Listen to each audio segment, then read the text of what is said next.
Hello friends, welcome back. I am again here with yet another interesting video on a biomolecule that we eat every day. जब आपके दिन की शुरुआत होती है, चाहे आप रात को सोने से पहले जो मील कंज्यूम करते हैं या फिर जो मैंने कपड़े पहने हुए हैं या जो आप पढ़ाई करते समय जिस पेपर पे लिखते हैं, आज मैं उस बायोमोलिक्यूल की बात करने जा रहा हूँ. And that molecule is carbohydrate. Believe me, we are all surrounded by carbohydrates and we cannot live life without them because they are the primary energy sources for us. न केवल ये एनर्जी सोर्सेज हैं but they are also structural component. अगर हम इनके functions की बात करें ओवरऑल तो हम कह सकते हैं कि इनके बहुत सारे रोल्स हैं. जैसे कि फर्स्ट रोल जो आप सब जानते ही हैं, दे प्रोवाइड एनर्जी. आप इनको कह सकते हो as a metabolic fuel. So carbohydrates are metabolic fuel for us. Besides that, they also make structures. And इसका एग्जाम्पल आपको कहाँ मिलेगा? प्लांट्स में. प्लांट्स की जो सेल वॉल है, जो आप प्लांट के मेजर स्ट्रक्चर्स देखते हो, लीफ देखते हो, उसका बार्क देखते हो. So you have the major structures of the plants. For example यहाँ पर मैं आपको बता सकता हूँ कि cellulose can be the most potential example. On the other hand, when you talk about the energy source, it's basically starch. Similarly इसके अलावा भी कुछ इनके माइनर रोल्स हैं कार्बोहाइड्रेट के, जैसे कि they can help in recognition, that is cell to cell recognition. So how do you get this cell to cell recognition from carbohydrates? You might have seen that certain cells have got receptors on them or certain proteins which are present on them. Some of those proteins are actually attached with sugars or carbohydrates. So they perform glycosylation of many proteins and that helps in the recognition. In fact, they can also be conjugated with lipids, membrane lipids के साथ भी conjugated हो सकते हैं. Like your blood cells, they have some of the types of molecules on their surface which decide that what blood group you have. So they are basically made up of lipids conjugated to carbohydrates. There are plenty of examples. Even in a structural component, you will see another example in microbes, which is called as peptidoglycan, where you have a lot of sugars connected together with each other and some of the peptides or small amino acids components, they are conjugated there. So carbohydrates can have structural components. Carbohydrates can behave as energy source.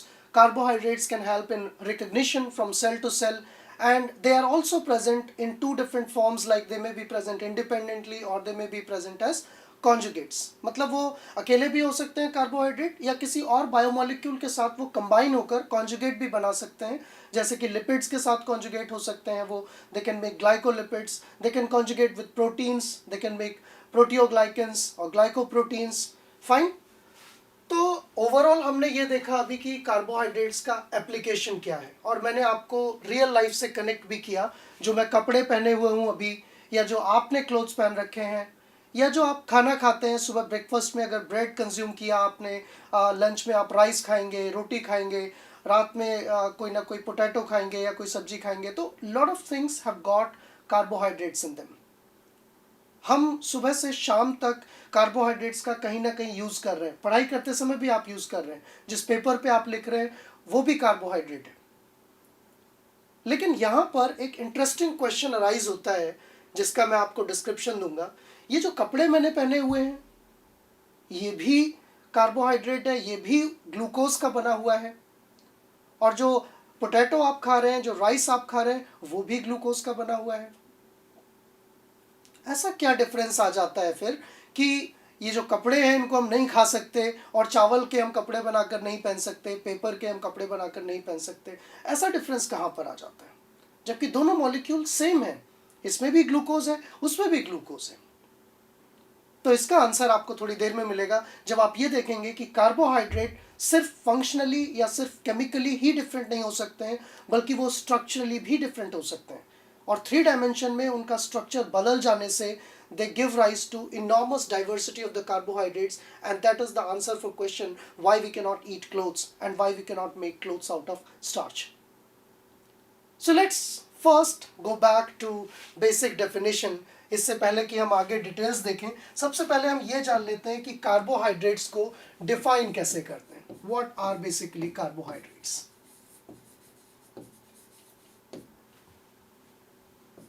तो अगर हम general वे में जाएं, आपसे ये बोला जाए कि एक जनरल डेफिनेशन देखिए, तो जनरल डेफिनेशन तो कुछ इस तरह से आ सकती है जो कि इसका नाम ही सजेस्ट कर रहा है. You have carbon and along with the carbon you have water. So basically if you have hydrates of carbon, carbon के साथ आप हाइड्रेशन कर दें, उसका पानी अटैच कर दें उसमें, that becomes a carbohydrate. So this can be a very trivial definition of carbohydrates, that they are hydrates of carbon. But let me elaborate this definition. Is that precisely right or wrong? क्या ये सही भी है या गलत है, इस बात पर हम थोड़ी डिस्कशन करते हैं. Let us say the value of n is equal to 1. n की वैल्यू 1 है, मतलब एक कार्बन और उसके साथ एक water. Let us see what the formula turns out to be. So if you have C as 1 and if you have H2O as well 1, then this formula turns out to be HCHO.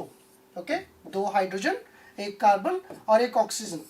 So either I can write it as C bracket में H2O और आई can right HCHO. क्या कहेंगे आप? Is this molecule a carbohydrate? बताइए. What do you think? Is this a carbohydrate? Yes और no?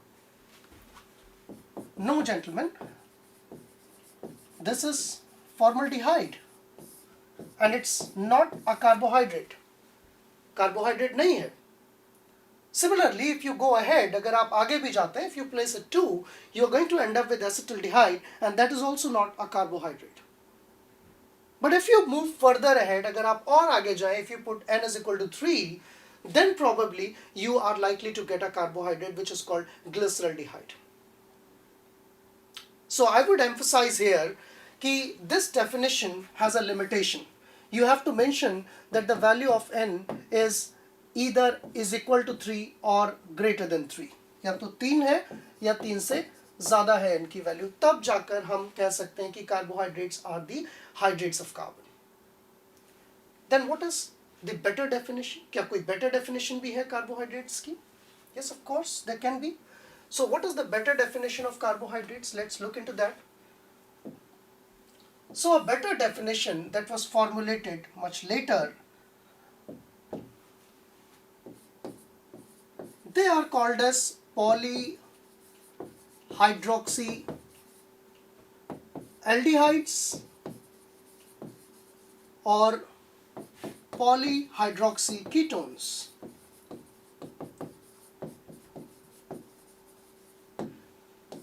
This is much of a textbook definition of carbohydrates.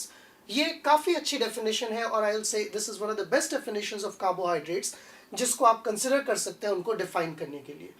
अब इसका मतलब क्या है? तो इसका मतलब ये हुआ कि अगर आपके पास कार्बोहाइड्रेट्स हैं तो वो उनमें क्या होगा, दो चीज़ें होंगी, या तो उनमें एल्डिहाइड ग्रुप होगा या कीटोन ग्रुप होगा. तो पहले ये समझ लेते हैं एल्डिहाइड और कीटोन क्या होता है.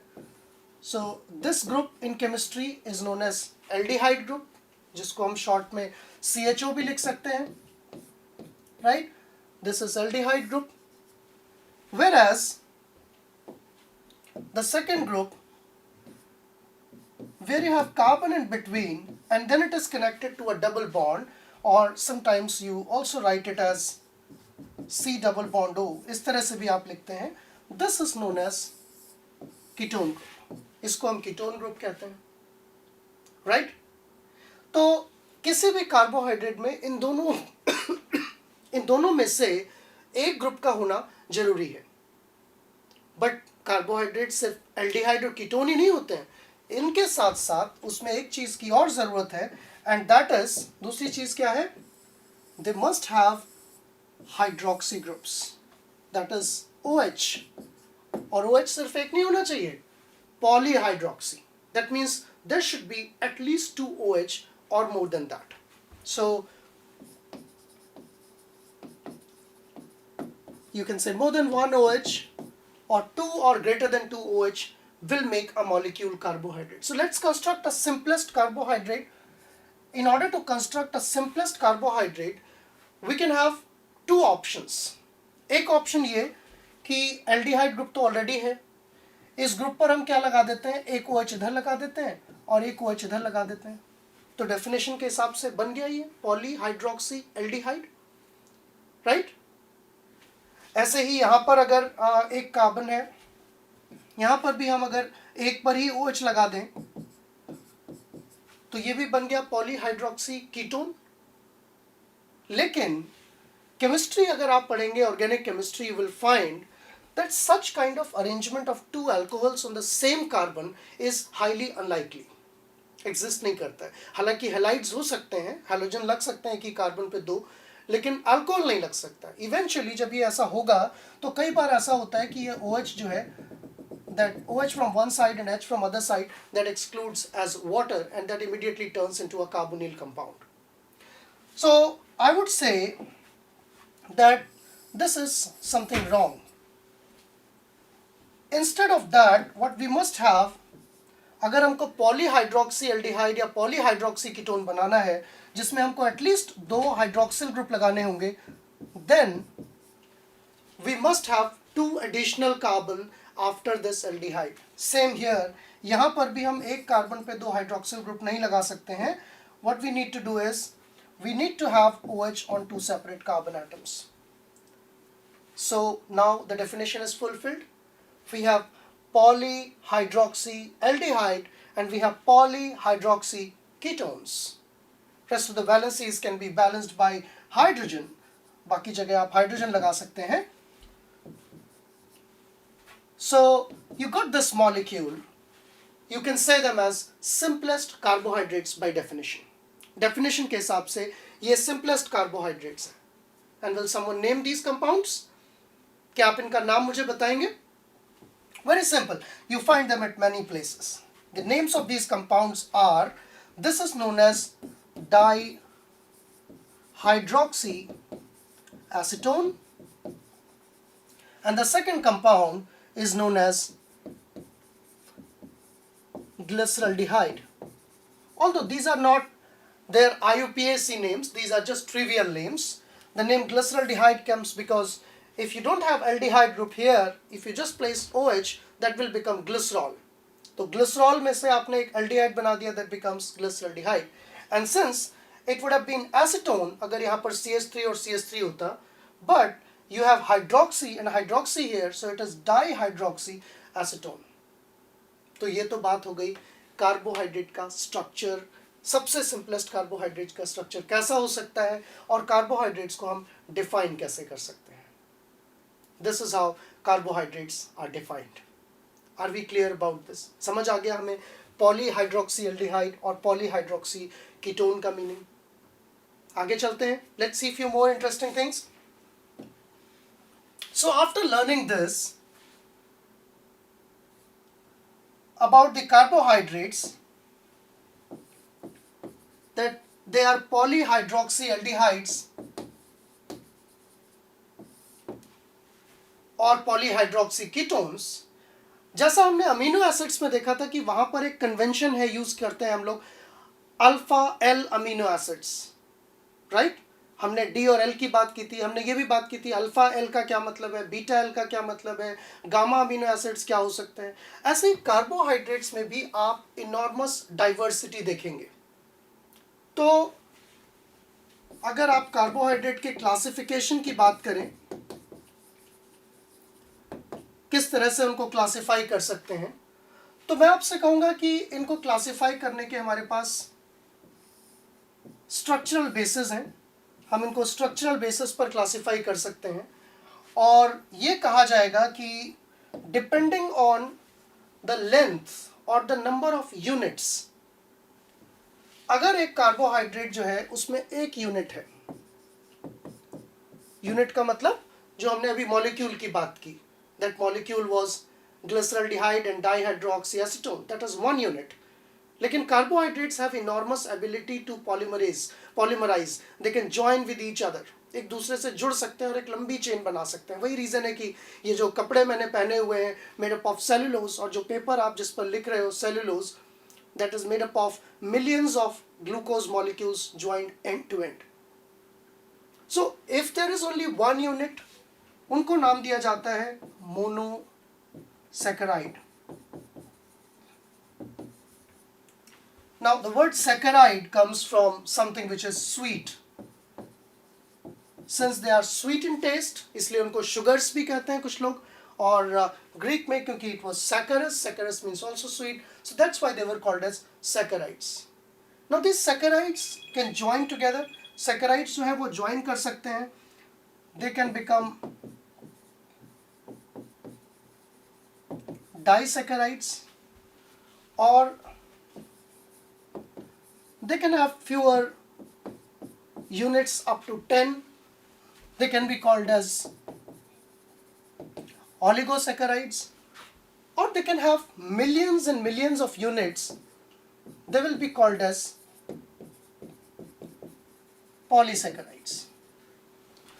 So this is one of the simplest type of classification of carbohydrates, which helps us or makes us comfortable in organizing different type of carbohydrates and help us to learn them. अब ये जो monosaccharide है, क्योंकि इनमें एक ही unit है, एक unit फिर कई तरह की हो सकती है डिपेंडिंग ऑन उसमें कार्बन कितने हैं. तो आपने देखा कि मिनिमम कार्बन की रिक्वायरमेंट कितनी होती है कार्बोहाइड्रेट में. You just saw that structure by definition. You require 3 carbons. तो ऐसी शुगर्स को कहा जाता है ट्रायोज. 4 कार्बन भी हो सकते हैं, they will be called as tetrose. 5 carbon भी हो सकते हैं, they will be called as pentose. 6 carbon भी हो सकते हैं, they will be called as hexose. 7 भी हो सकते हैं, they will be called as haptulose. 8 भी हो सकते हैं, octulose, and so on. हालांकि इन सब में सबसे ज़्यादा abundant जो शुगर होती है जिसकी हम अक्सर बात करते हैं, they are 6 कार्बन शुगर्स और hexoses. 5 कार्बन का भी आप डिस्कशन करते हैं, 5C sugars.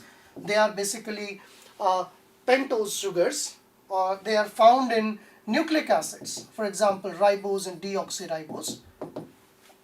तो 5 कार्बन शुगर भी काफ़ी अमाउंट में मिलती है. लेकिन most of the discussion of carbohydrate is centered around 6 carbon sugars, that is called as hexose. उसको हम hexose कहते हैं. And the general formula that can be given to a hexose is C6H12O6. ये एक जनरल फॉर्मूला हम hexose को दे सकते हैं, right. You can also give general formula to triose, to tetrose, to pentose. आप इसी तरह से जनरल फॉर्मूले दे सकते हैं सभी के लिए. That's basically CnH2nOn, right. Now in each of these categories हमने देखा कि कार्बोहाइड्रेट्स में एक डाइवर्सिटी का मेन सोर्स क्या है, isomerization. They undergo plenty of isomerizations by different means. In each of these categories you have ketose form and aldose form. हर एक के अंदर कुछ ketose होंगी, कुछ aldose sugars होंगी. And you should know that ketose and aldose, they will be isomers of each other. उनका molecular formula नहीं बदलेगा, लेकिन उनका जो shape है, उनका जो basic formula है वो नहीं बदलेगा, but shape and the arrangement of atoms will change. So ketones and aldehydes, they are isomers of each other. Both of them are going to have the same formula C6H12O6, but that will result still in lot of diversity, and we will try to account for it. तो ये बात समझ आई आपको classification कैसे करते हैं. Monosaccharide एक ही unit, चाहे वो ट्रायोस की हो, चाहे वो टेट्रोस की हो, पेंटोस की हो, हेक्सोस की हो. अगर 2 यूनिट एक साथ जुड़ जाती हैं, दैट इज डाइसैकेराइड. 2 से ज़्यादा यूनिट जुड़ जाती हैं, up to 9 units, that is called as oligosaccharide. और हज़ारों लाखों यूनिट्स अगर जुड़ जाती हैं, that is called as polysaccharide. तो ये है कार्बोहाइड्रेट का बेसिक क्लासिफिकेशन. अब थोड़ा सा हम इसकी स्ट्रक्चरल डाइवर्सिटी की बात करते हैं, कुछ ट्रिक्स की बात करते हैं कि C6H12O6 आखिर क्या होता है और उसको कैसे रिप्रेजेंट कर सकते हैं, दिखता कैसा है ये molecule. Let's talk about that. So well, I'll write here for you C6H12O6, and if I ask you what is this, क्या आंसर होगा? When I ask to many students, they say, yeah, it's glucose. वो ये कहते हैं कि ये glucose है. Do you still agree? आप भी एग्री करते हैं इस बात से? क्या ये ग्लूकोज है? बताइए, हाँ या ना? You shouldn't agree. आपको एग्री नहीं करना चाहिए, क्योंकि आपको कैसे पता कि ये सिर्फ ग्लूकोज है? Why can't it be fructose? Fructose क्यों नहीं हो सकता ये? फ्रक्टोज का भी तो यही फॉर्मूला होता है C6H12O6, बट शायद आपको कई बार ये बताया गया है कि C6H12O6 is glucose and that's the most abundant sugar, that's why you say that. लेकिन इसको सही टर्म्स में अगर हम डिफाइन करें, we should call it as hexose. इसको हमें क्या कहना होगा? हेक्सोस कहना होगा. अब अगर एक हेक्सोस की हम बात करते हैं तो यहाँ पर एक टर्म आता है कार्बोहाइड्रेट्स में कि ये डाइवर्सिटी जनरेट करने की जो बात है. Obviously a hexose can either have this functional group, इसमें ये फंक्शनल ग्रुप हो सकता है, and then it can have different carbon atoms. So you have 4 carbon atoms, and then finally you will have another carbon atom which is CH2OH. Right? I am making another molecule. एक और molecule मैं बनाता हूँ यहाँ पर साथ में CH2OH, and then I make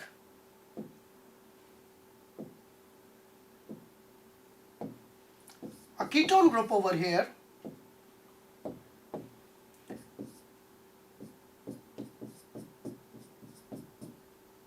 तो आपके यहाँ पर कितने कार्बन हो गए? 1 2 3 4 5, और फाइनली एक last carbon. Okay, I must write it as well this colour. तो मैं अभी आपको बताऊंगा कि मैंने ये अलग अलग कलर क्यों यूज करे, इनका क्या मतलब है. तो जब भी आप एक कार्बोहाइड्रेट का स्ट्रक्चर लिखते हैं, चाहे वो 6 कार्बन की शुगर हो, चाहे वो 4 कार्बन की शुगर हो, चाहे 5 कार्बन की शुगर हो, उसमें कुछ इंपॉर्टेंट कंपोनेंट्स होते हैं. जैसे कि ये वाला जो कंपोनेंट है, अगर आप इस कंपोनेंट की बात करें तो this component is the functional group, और यहाँ पर ये क्या है? फंक्शनल ग्रुप है. और इस फंक्शनल ग्रुप में जो कार्बन प्रेजेंट है, इस कार्बन को कहा जाता है एनोमेरिक कार्बन. ये कौन सा कार्बन है? Anomeric carbon. Here also you have anomeric carbon. Right? इसके अलावा आप देखेंगे कि ये जो व्हाइट कलर के कार्बन है, if you look at each of this carbon, let us say if I place OH here, if I place H here, so if you look at this carbon, इसके चारों तरफ अलग अलग चीजें हैं. देखो, एक तरफ OH है, एक तरफ H है, एक तरफ 4 कार्बन की एक चेन है, और एक तरफ एल्डिहाइड है. तो आपको नहीं लगता कि इस कार्बन पे चारों चीजें अलग अलग लगी हुई हैं? Isn't it? नहीं लगता? बताइए. तो अगर चारों चीजें इस पर अलग अलग लगी हुई हैं इस कार्बन पर, so don't you think this carbon in the standard definition of chemistry should be called as chiral carbon? ऐसे कार्बन को क्या कहा जाता है? chiral या asymmetric. तो chiral या asymmetric कार्बन सिर्फ यही नहीं है, there are many chiral और asymmetric कार्बन. ये भी chiral है, ये भी chiral है, ये भी chiral है. लेकिन क्योंकि इस लास्ट कार्बन में 2 हाइड्रोजन लगे हुए हैं, 2 एक जैसी चीजें लगी हुई हैं, इट इज नॉट chiral. क्योंकि इसमें एक डबल बॉन्ड O लगा हुआ है, इट इज नॉट chiral. ऐसे ही इधर आप देखें तो this is chiral, this is chiral, this is also chiral, but not last one and not the first one. ये chiral नहीं है. What happens if there are chiral carbon atoms? अगर किसी मॉलिक्यूल में chiral कार्बन एटम्स हैं तो उससे क्या फर्क पड़ जाएगा? बताइए. What do you think will happen? The thing that will happen is generation of diversity. मतलब क्योंकि ये asymmetric है, तो इसमें OH इधर लगाएं या इधर लगाएं, that will make a difference. अगर कोई चीज सिमेट्रिक है तो उसमें आप किधर भी कोई चीज लगा दीजिए. Right? Suppose if my this hand is symmetric to this hand, then even if you take this hand and put it here and take this hand and put it here, it's not going to make any change. लेकिन क्या ऐसा होगा? आप इस हाथ को इधर लगा दें, इस हाथ को इधर लगा दें, क्या मेरी abilities सेम रहेंगी? No, because my hands are not symmetric. Right? They will behave in a different manner. But maybe like my eyes can be symmetric. Eyes are perfectly spheres. If you take out this eye and put it here and take out this eye and put it here, it's not going to make any change in my body. तो as far as something is symmetric, changing the atoms will not change the overall structure. लेकिन अगर कोई चीज asymmetric है, वहां पर atoms बदल देने से आपको जो नया स्ट्रक्चर मिलेगा, that will give rise to a new isomer, and they are often known as, उनको हम क्या कहते हैं, generally stereoisomers कहते हैं. So well, that's a bigger topic, stereoisomerism, and we can talk entire for several hours about the stereoisomerism and structural forms. लेकिन मैं सिर्फ एक छोटा सा फॉर्मूला आपको, एक ट्रिक बताऊंगा यहाँ पर कि नंबर ऑफ स्टीरियोआइसोमर्स किसी मॉलिक्यूल में कितने हो सकते हैं, वो आप एक सिंपल केमिस्ट्री के फॉर्मूले से या मैथमेटिकल फॉर्मूले से निकाल सकते हैं. That is equal to 2 raised to power n, और n यहाँ पर क्या है, this is the number of chiral और एसिमेट्रिक कार्बन एटम्स. तो अब इस फॉर्मूले को यूज कीजिए आप और मुझे बताइए कि हेक्सोस में जो एल्डोस शुगर्स होंगी, जो एल्डिहाइड ग्रुप वाली शुगर्स होंगी, उनमें कितने आइसोमर्स होंगे, और जो कीटोस वाली शुगर्स होंगी उनमें कितने आइसोमर्स होंगे. Use this formula. You have 4 asymmetric carbon over here, so this will give rise to 2 raised to power 4, and that will give you how much? 2 into 2 into 2 into 2. बताइए. That will give you 16 isomers, right? Whereas if you look here, then this will give you 2 raised to power 3, and that will give you 8 isomers. Okay? You can accordingly find out and calculate these things for triose, for tetros, for pentos, and for any other sugar. तो आप कह सकते हैं कि carbohydrates में not only this, but the diversity or the presence of H and OH that leads to the enormous diversity in structure. So what you can think of, how these structures will be varying, I can make a structure which will have OH at all of these positions. That can become one structure. Then I can think of flipping this OH from here to here. That will become a new structure. फिर मैं सोचूं कि OH को वापस यहाँ रखो, दूसरे वाले OH को इधर flip करो. That will become a new structure. So this is how we can have 16 isomers here and 8 different isomers over here. Now यहाँ पर भी the position of H and OH across this carbon atom, this is the penultimate or second last carbon atom in the chain. Just remember this.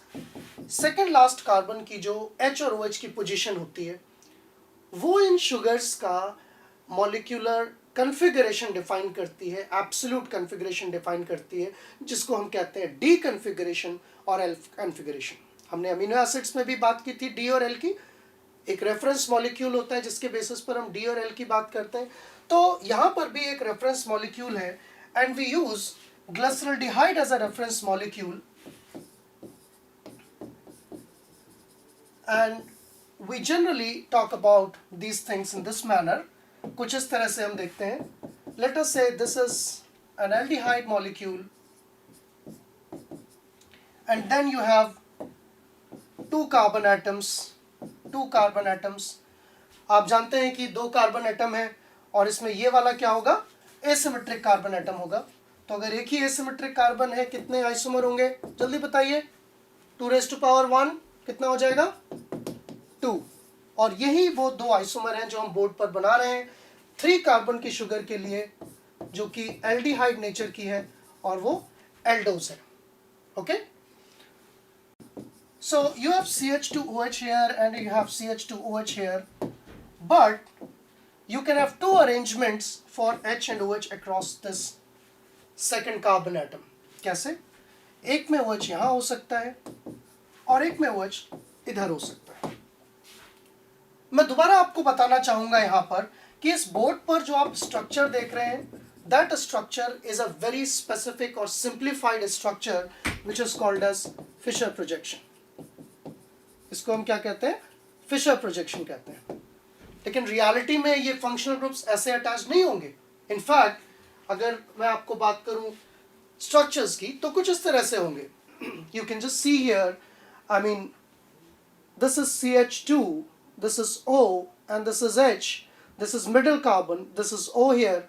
तो आप कह सकते हैं कि ये कीटोन को रिप्रेजेंट कर रहा है और आप देख रहे हैं कि एक डायरेक्शन में नहीं है, ये अलग अलग डायरेक्शंस में है. Can you see this model? Is it possible for you to see comparing this? So this is representing a ketone in middle.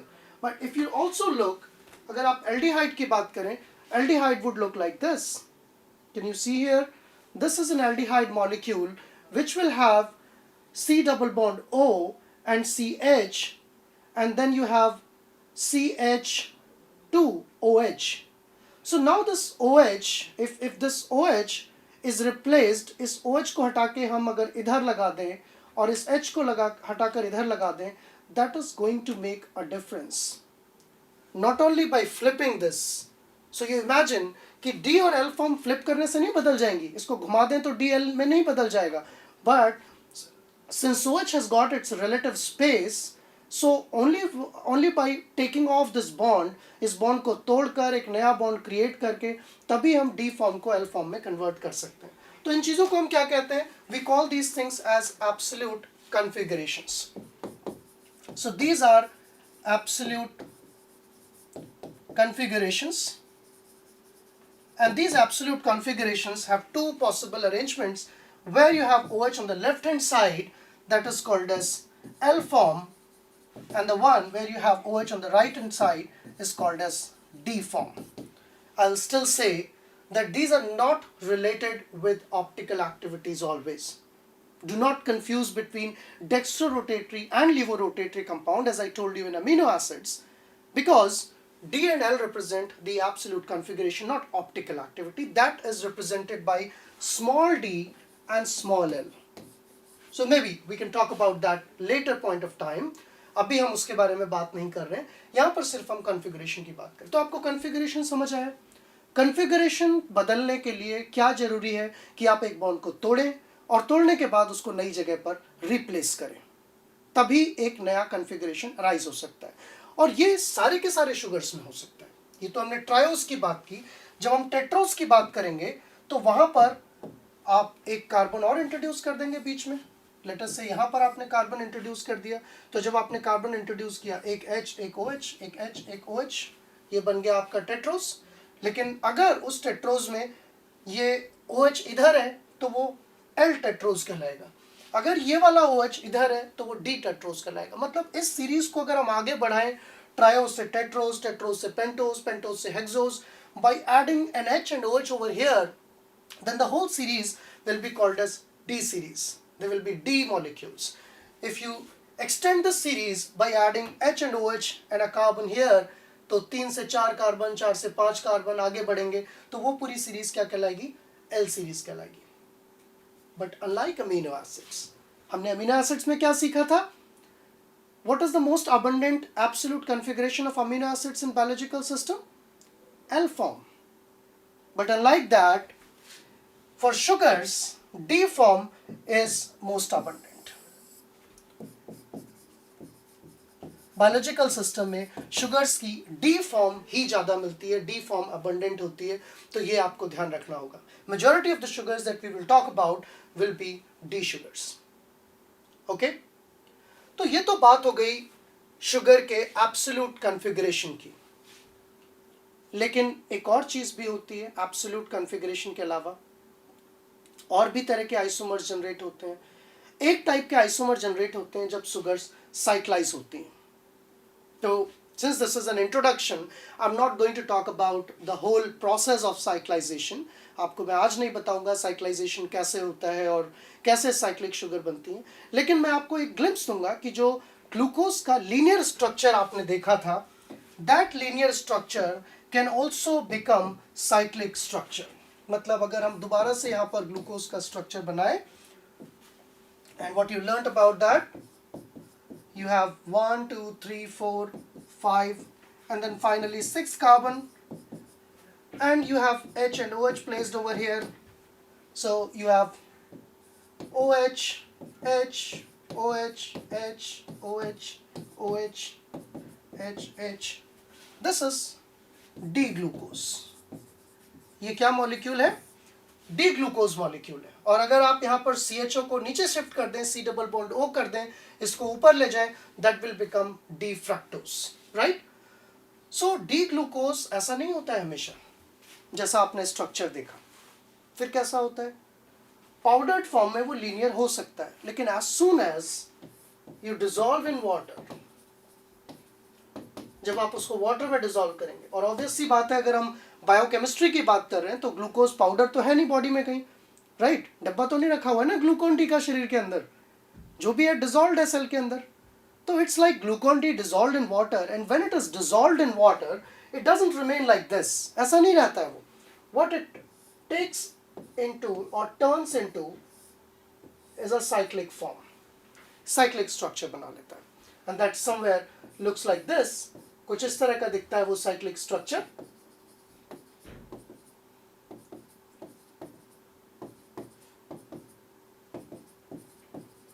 Right, it looks something like this.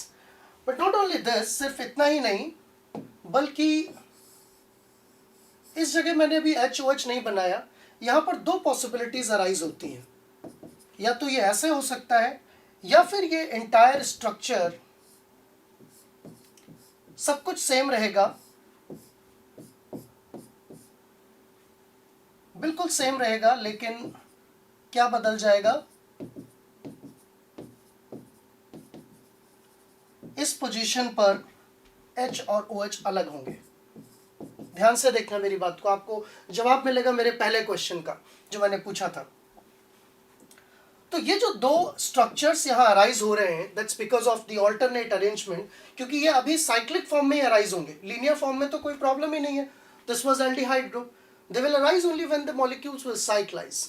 So when the molecules will cyclize, you will have additional isomers that will be generated in glucose, and they are given certain names called anomers. इनको क्या नाम दिया जाता है? Anomers का नाम दिया जाता है. One of them is called as beta anomer, and another one is called as alpha anomer. Right? So alpha and beta form, they remain readily in equilibrium. Equilibrium में रहती हैं somewhere around in the ratio of 36:64. इस ratio में वो present रहती है. One of them is 36%, another 64%. तो अब इम्पॉर्टेंट ये कि ऐसा होने से क्या हो जाएगा, क्या फर्क पड़ जाएगा कि अल्फा फॉर्म में कि बीटा फॉर्म में? Is it going to make any change? Yes, it's going to make a lot of change.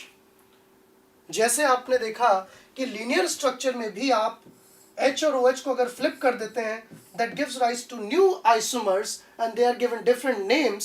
For example, you have a molecule called glucose, same formula C6H12O6 can be written in different ways, that can give rise to a sugar called mannose, that can give rise to another sugar called galactose, talose, allose, altrose.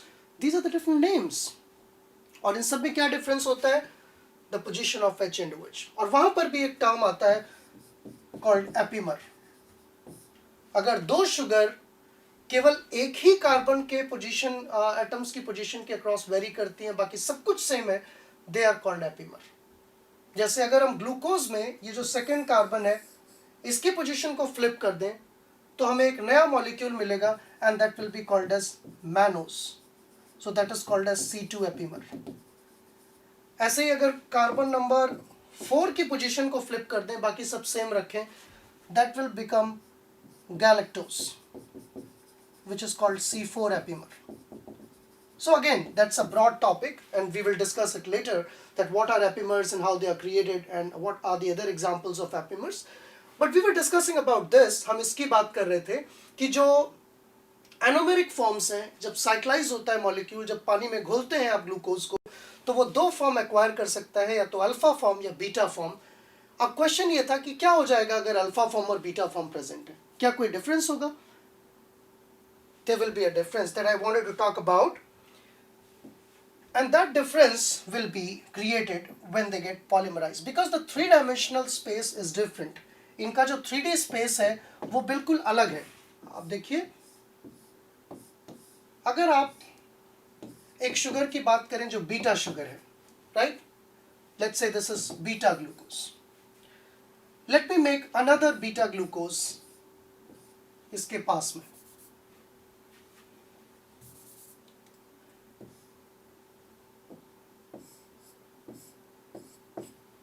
So if I make another beta glucose here,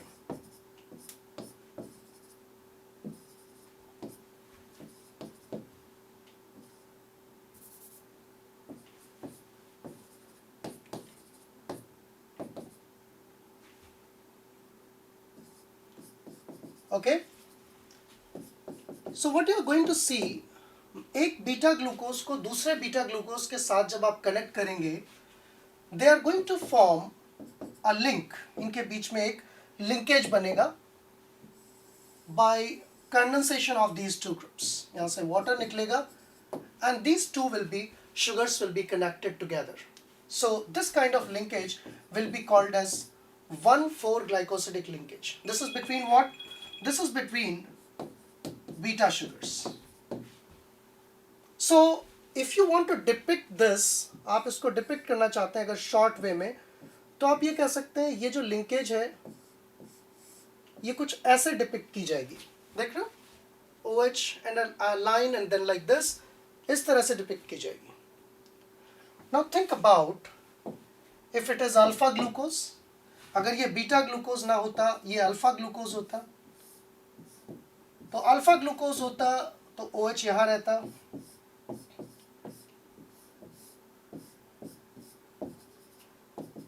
right, and this is carbon number 4, so you again have OH here. I'm quickly making other things.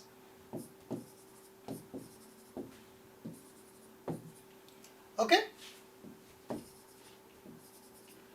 so these are two alpha glucose here. अब इनके बीच में आप linkage देखिए कैसे बनेगी. तो यहां पर जब ग्लाइकोसिडिक बॉन्ड बनेगा तो इनसे वाटर निकलेगा और ये एक दूसरे से कनेक्ट होंगे. तो इनकी जो लिंकेज बनेगी उसका शेप कुछ ऐसे डिपिक्ट किया जा सकता है. ओके, आप ये कह सकते हैं इसको थोड़ा सा समझने के लिए कि ये वाला पार्ट क्या है. This is your sugar part, this is your sugar part. So how these sugars are getting connected, कैसे ये connected हो रही हैं sugars, इनके बीच में एक difference है. मतलब जब इनकी bonding बन रही है तो उस bond वाले area में उसमें difference है. यहाँ पर आपने देखा बीटा 1,4 linkage है और यहाँ अल्फा 1,4 linkage है. तो जब ये polymerize होते हैं, जब ये लंबे polymers बनाते हैं, so the difference of this type, ये जो बॉन्डिंग के शेप में डिफरेंस है 3 डायमेंशन में, over a span of time, over a span of length, that creates heterogeneity. वो इनमें और इनमें बहुत बड़ा डिफरेंस क्रिएट कर देता है. तो जो मैंने पहला क्वेश्चन आपसे पूछा था कि ये जो कपड़े मैंने पहने हुए हैं ये भी ग्लूकोज के बने हुए हैं, जो आप खाना खाएंगे स्टार्च वो भी ग्लूकोज का बना हुआ है, लेकिन क्यों ऐसा होता है कि हम अपनी चॉइस को नहीं बदल सकते, कपड़े क्यों नहीं खा सकते और हम जो है वो स्टार्च के कपड़े क्यों नहीं बना सकते. कुछ लोग टेंशन में खा रहे होंगे कपड़े और पेपर जो है वो चबाते रहते हैं जब बोरिंग क्लास लगती है तो, लेकिन इसका मतलब ये नहीं है कि आप नॉर्मली खा सकते हैं. तो उसका डिफरेंस इस यहाँ से आता है. कहाँ से आता है? Because of this linkage. This kind of linkage beta 1,4 is present in cellulose, whereas this linkage is present in starch. So since we have a different type of linkage and the digestive enzymes will recognize this bond in between, और वहाँ पर bond को जो पहचानने का, जो shape पहचानने का काम एंजाइम करते हैं, तो एंजाइम का मान लो ये shape है, वो एक bond को पहचान रहा है और वो bond का shape ही अलग है, तो वो एंजाइम उस bond को फिर पहचान नहीं पाएगा. मतलब starch को हाइड्रोलाइज करने वाला enzyme amylase will not be able to recognize this bond despite the fact that this is also 1,4 linkage, क्योंकि इसका shape अलग है. So cellulase has to be working differently, that cannot act on amylose, and amylase has to work differently, that cannot work on cellulose. This is the reason that leads to enormous diversity in the structure and the metabolic abilities of these two molecules. So that's not only the thing, केवल यही नहीं है carbohydrate में. ये एक just introduction था आपको, just एक बेसिक जानकारी थी कि कैसे कार्बोहाइड्रेट के छोटे से स्ट्रक्चरल चेंजेस से इतनी डाइवर्सिटी क्रिएट हो जाती है. और you won't believe that C6H12O6 जो है वो एक या दो या तीन मॉलिक्यूल्स को नहीं बल्कि 100 से ज़्यादा अलग अलग स्ट्रक्चरल मॉलिक्यूल्स को रिप्रेजेंट कर सकता है. I have developed a notation for that, sigma notation. If you have free time, you can read about that. It's a full-length research article in flagship journal of IUBMB, that's International Union of Biochemistry and Molecular Biology. So you can read about that nomenclature system and you can learn more about quick tricks to make the structures, कैसे आप 100 से ज़्यादा structures बना सकते हैं carbohydrate के बहुत easily by using that formula. तो आज की बात को मैं यहीं समराइज करूंगा और कंक्लूड करूंगा. Carbohydrates can be called as hydrates of carbon, but that's a trivial definition, not very good. So a better definition is that they are polyhydroxyaldehydes और polyhydroxyketones. मतलब हर शुगर, हर कार्बोहाइड्रेट दो तरह का हो सकता है, या तो वो एल्डोज हो सकता है या वो कीटोज हो सकता है. और क्योंकि वो मीठे होते हैं टेस्ट में, इसलिए उनको सैकेराइड भी कहते हैं. और अगर एक यूनिट है सैकेराइड की तो वो मोनोसैकेराइड कहलाएगा. एक से ज़्यादा दो हैं तो डाइसैकेराइड, 9 तक हैं, 10 तक हैं तो ऑलिगोसैकेराइड, और बहुत ज़्यादा हैं तो पॉलीसैकेराइड. मोनोसैकेराइड भी मिनिमम नंबर ऑफ कार्बन जो होने चाहिए कार्बोहाइड्रेट में वो 3 होते हैं, इसलिए स्मॉलेस्ट सैकेराइड जो हो सकती है दैट इज ट्रायोज. और उसके बाद जैसे जैसे नंबर ऑफ कार्बन आइटम बढ़ते हैं you call them as tetrose, pentose, hexose, heptose, octose, इस तरह से आप नाम देते हैं. लेकिन हेक्सोज जो है C6H12O6 that is one of the most abundant sugars in the biological systems. और मैंने आपको बताया कि शुगर्स के अंदर कई तरह के आइसोमराइजेशन हो सकते हैं. एक तरह के आइसोमर्स तो हमने बात की अभी, एल्डोज और कीटोज हो सकते हैं. इसके अलावा जब इनके स्टीरियो आइसोमर्स बनते हैं बिकॉज ऑफ द प्रेजेंस और change in the H and OH positions, that is known as stereoisomers and they can be in 2 different categories. जैसे कि एपिमर्स, अगर एक ही कार्बन पे पोजीशन वेरी कर रही है, those 2 structures will be called epimers. Glucose and mannose are C2 epimers, glucose and galactose are C4 epimers, and when these sugars get cyclized, जब इनका cyclization होता है, they give rise to yet another 2 new type of isomers, stereoisomers, due to the position or rotation of atoms across alpha carbon atom और anomeric carbon atom, they are called anomers. तो alpha और beta form बनती हैं anomers से. and हमने ये भी बात की कि ये तो सिर्फ configuration थे, इसके अलावा conformations भी हो सकते हैं. So we will talk in yet another video that what conformations mean and is that structure which I have drawn is really true or not. Keep watching. I'll see you in the next video. Thank you very much.